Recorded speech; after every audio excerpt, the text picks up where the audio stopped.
Bien, allez, salut, c'est Fegom, j'avais envie aujourd'hui de raconter une histoire. Aujourd'hui m'est arrivé un truc, mais alors, top, voilà, que j'avais envie de partager. Donc, je me suis dit que c'était le moment de faire la première vidéo, où l'on me voit, pas évident, de passer le cap. Donc déjà, j'espère qu'elle sera cadrée, j'ai mis un micro-cravate, c'est pas rien pour moi, je sais même pas comment ça s'attache, donc voilà. C'est un des rares trucs pour lequel j'ai pas regardé sur YouTube comment ça fonctionnait. Faudra peut-être que je le fasse d'ailleurs, hein. Peut-être que le son va être dégueulasse et que du coup, je la posterai quand même, ou peut-être que le son ne sera pas dégueulasse et que ça marchera, ou peut-être que, je sais pas, on verra. Ce matin, je discute avec ma fille, et quand je discute avec ma fille, j'essaye de lui expliquer ce que j'ai appris en développement personnel, pour qu'elle puisse l'appliquer à sa vie. Je le fais aussi pour mon fils, mais mon fils est un petit peu plus petit, il a 8 ans, et ma fille a 10 ans, et je constate que ma fille appréhende plus facilement, ou en tout cas j'ai plus de facilité, moi, à lui apporter des informations autour de ce que j'ai appris, du développement personnel, que à mon fils, qui me paraît encore un petit peu loin et un petit peu jeune. C'est-à-dire quand j'en parle, ils sont fous, hein, pour la faire courte, quoi.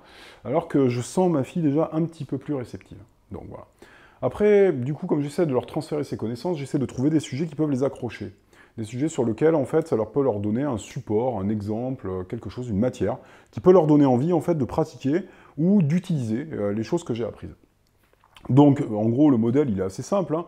C'est, on est à table, je leur parle, ils s'en foutent, hein, mais je leur explique des trucs, donc eux, ils me coupent la parole, ils me parlent des trucs qui les intéressent, donc à un moment, j'abandonne, je suis un peu contrarié, mais bon, c'est pas grave. Je vais dans leur monde, je parle avec eux, et puis voilà, et puis ça se répète. Puis je réessaye un petit peu plus tard, voilà. Donc, tout ça pour revenir sur le sujet de départ. Donc, je sens qu'il va y avoir beaucoup de choses à couper, hein, dans cette vidéo. Bon. En fait, ma fille, elle veut actuellement deux choses. Alors, elle en veut plein d'autres, mais il y a deux choses sur lesquelles elle m'attaque, et qu'elle m'attaque, c'est-à-dire sur lesquelles elle essaye d'obtenir de moi un résultat différent. Le premier, c'est, elle veut un chien, et moi, je veux pas de chien. Donc déjà, mais avoir un chien, pour moi, c'est-à-dire qu'elle arrive à obtenir de moi que je lui donne un chien est inatteignable pour le moment. Donc du coup, si je parle d'objectif et de mur, là, l'objectif qu'elle a, elle a un mur, mais alors le mur, il est en titane, en béton, armé, il fait 8 mètres d'épaisseur, donc c'est même pas la peine d'essayer de l'attaquer, selon moi, mais cependant, c'est pas ce que je lui dis. Je lui dis que le mur est balèze et que peut-être qu'elle arrivera à le casser, mais qu'à mon avis, il y a du boulot et qu'il vaut mieux qu'elle s'attaque à des chantiers un petit peu plus faciles. En tout cas, il y a des choses qui sont plus atteignables selon moi. Et elle m'a parlé en fait d'un truc que j'ai trouvé intéressant, c'est que elle a 10 ans maintenant, et elle a le droit en fait de monter à l'avant de la voiture. Voilà, elle a le droit de monter devant à côté de moi. Mais sauf que moi je suis pas d'accord. Voilà, alors je veux pas. Et elle m'en a parlé au mois de juillet, voilà, parce qu'elle a eu 10 ans au mois d'août en fait, hein. Donc elle m'en a parlé un petit peu avant, parce qu'elle le fait avec sa maman, et donc elle m'a dit mais papa et tout, je peux le faire avec toi, je le fais avec maman, machin, donc ça l'a préoccupé. Et puis est arrivé le mois d'août avec son anniversaire, elle m'a dit ça y est papa, j'ai 10 ans, donc papa, je dois pouvoir monter devant. Et je dis non, toujours pas. Donc, et puis ben, là maintenant, on est vers le mois de septembre, fin septembre, on va attaquer début octobre, et elle rattaque. Et là, je lui ai dit, ben, écoute, si tu veux te faire les dents, tu peux essayer de me faire changer d'avis en ce que j'appelle moi creusant dans la tête. Voilà, c'est elle qui a trouvé cette expression-là. Je lui dis, ben, écoute, essaye de me creuser dans la tête, hein, et t'essayes de comprendre en fait quels sont les murs qui font que je ne veux pas que tu montes devant. Voilà. Donc je dis, tu vas le faire en deux étapes, hein, voilà. Première chose déjà, tu vas te définir précisément ton objectif. Ton objectif, c'est monter devant, voilà, à côté de moi en voiture, monter devant dans la voiture de papa, voilà. Et tu vas me poser la question, et tu vas chercher à savoir qu'est-ce qui m'empêche, ou qu'est-ce qui me gêne, ou qu'est-ce qui fait que, pour moi papa en fait, je ne veux pas te laisser monter devant. Voilà. Et en identifiant toutes les choses qui m'empêchent cela, ça va te donner tous mes murs.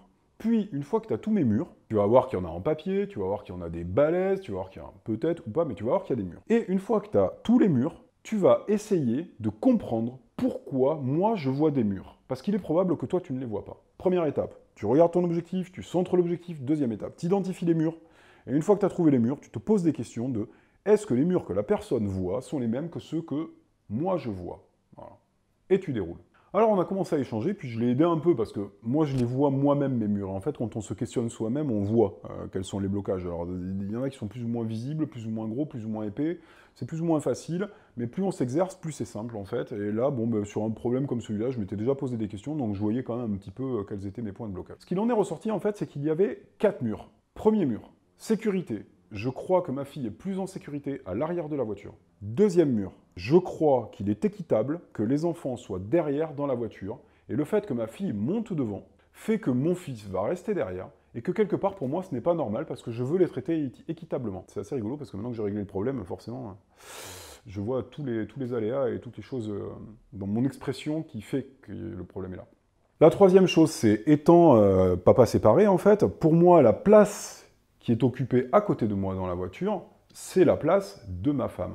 D'accord? Ou c'est la place de l'adulte qui m'accompagne. Donc, j'ai du mal à imaginer ma fille à cette place-là. Premier mur, la sécurité. Deuxième mur, l'équité des enfants. Troisième mur, la place de mon enfant à côté de moi, alors que je m'attends à ce qu'il y ait un adulte. Voilà. Une fois que ces trois murs sont identifiés, j'ai dit à ma fille, maintenant, une fois qu'on a bien vu les trois murs, tu récapitules, d'accord? Et tu prends les murs, un par un, et tu essayes de comprendre, en fait, qu'est-ce qui fait que je vois des murs.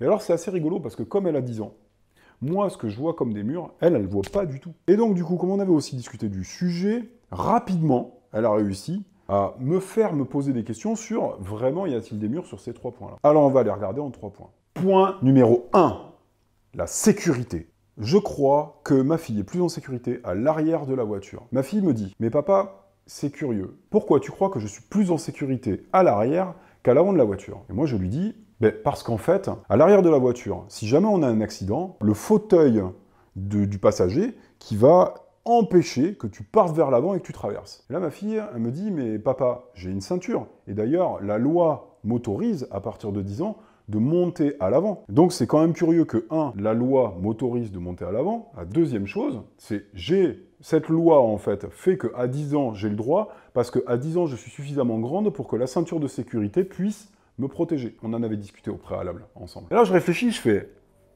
ouais, quand même. Quand même, c'est curieux. Parce que effectivement, qu'est-ce qui me fait croire qu'elle est plus en sécurité à l'arrière, alors qu'elle a une ceinture?